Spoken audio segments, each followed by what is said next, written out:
Okay. Got a piece stacked into place, made my little lines where this little groove's gonna go on each side. Had my welder turned up a little high, burnt some holes. It's okay. It is what it is. So, just like any other Saturday morning car, cartoon, whatever you want to call it, show, adult cartoon show, see. So this random piece of cardboard laying around, go with the rest of this box that I've been cutting up, making templates out of. Because I don't have the patience to sit here and measure out everything and define angles and all that whenever I can just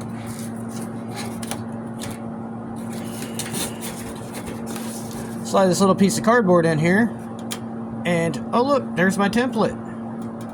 And then I just transfer that over to the fender and cut it out, and then adjust from there. So, got this little piece here. It's gonna fit something like that. Gonna be a little bit of trimming afterwards because I can never get it 100% on the first try. But I'm thinking something like this is how this is going to play out.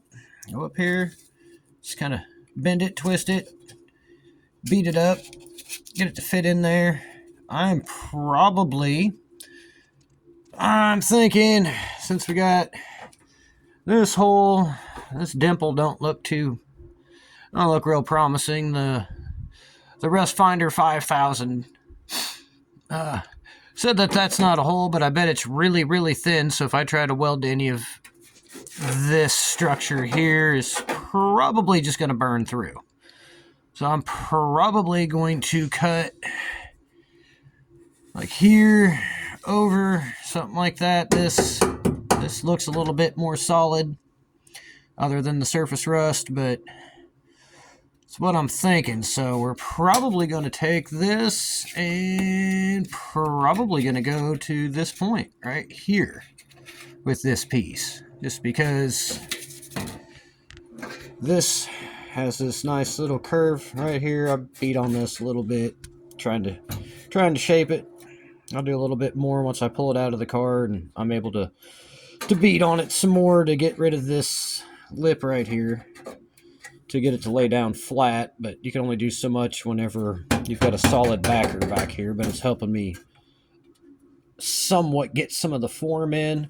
But since this piece runs up here and then it kind of bends here and then goes back up and then kind of bends again into this,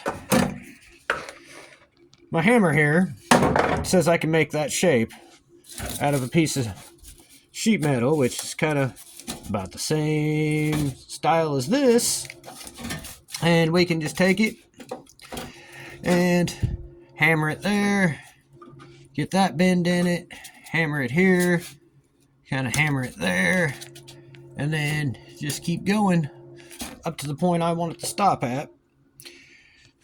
And then it's just keep cutting out these little sections here, because I've only got sections this big to work with. So we can just keep making these little sections here and work on coming up here to this line that I plan on just cutting out right here. And we'll just go from there, just one piece at a time. Just find you a shape and make it. And like, I'm going to eventually end up having to make this little shape right here out of a piece, and I'm probably going to have some random cutoff pieces that will fit right in there. And if not, I can just trim them down if they're too big with my handy dandy metal shears that cost like, I don't know, I think this was like $10 20 years ago, instead of the super expensive giant shear that takes up half your shop, because I'm working out of a 20 by 30 garage that's full of crap and Lincoln parts everywhere. So let's go transfer this. We're going to try to do it one-handed, just so I can hold the phone, because I don't own a selfie stick or anything to do this. This was kind of a spur-of-the-moment deal, but I'm rambling. So let's go see what we can do. So not a whole lot of available sheet metal here left on the Danger Ranger. Let's see. Well, I guess I should probably mark where I want this piece to end at, huh? Might help, huh? Alright. Now, random strip that I had that I cut off from something else just happens to fit, which is great. So, we're going to start here, go up here, and I said I was planning on cutting it off probably here. So,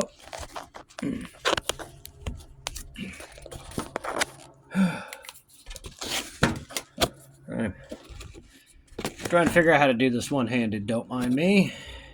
This is a skill that I don't particularly have, trying to look through the lens, through the camera to see if you're focused, and do this at the same time is definitely an acquired skill. Alright, so that's where we're going to cut this off at. Now we're going to take these super duper professional shears here, because that's all I own is professional equipment. I should probably put like some cool name on here and just as a joke, because, well, I think it'd be funny.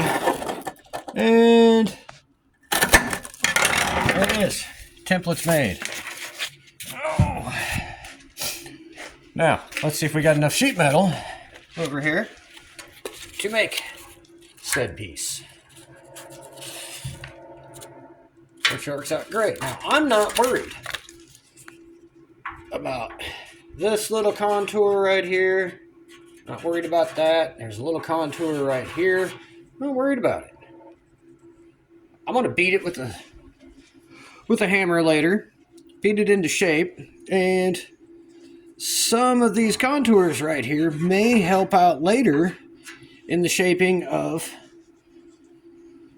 this panel anyways. Which was kind of what we were going for. Was we was going to have to shape it. And, oh look, there's a curve. There's a curve. So, that may work out in our favor. Don't know. So, I'm going to trace this out. I'm going to cut it with my super cool, came in a toolbox that I bought for $100. Came with a whole bunch of tools, and there was like maybe 5 in there that was worth hanging on to. So, this was one of them, my free 99 cutoff wheel. If not, you can go to Walmart and you can go buy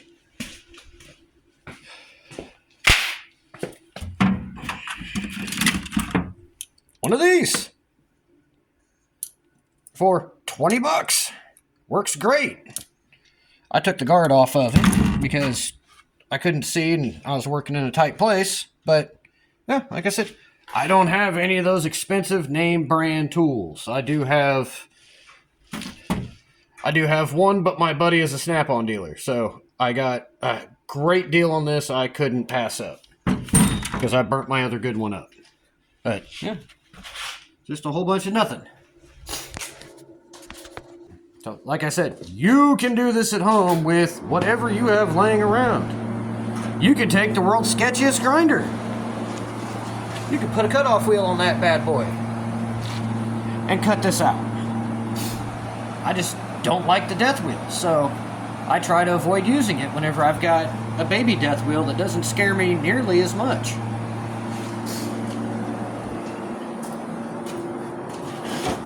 If you've got plenty of hand strength, you can use this. I've got carpal tunnel, torn tendons, and some other things going on with me, and I'm done doing hand tools. I'm graduating. I'm using a little bit bigger, better toys. But you pretty much do whatever. I mean, I guess you could cut it out with a hacksaw if you really felt like it. So, I'm going to get this marked up, cut out, because I can't do it one-handed, and sandblast it, and then we'll go back into the fitment process. I'll see you then.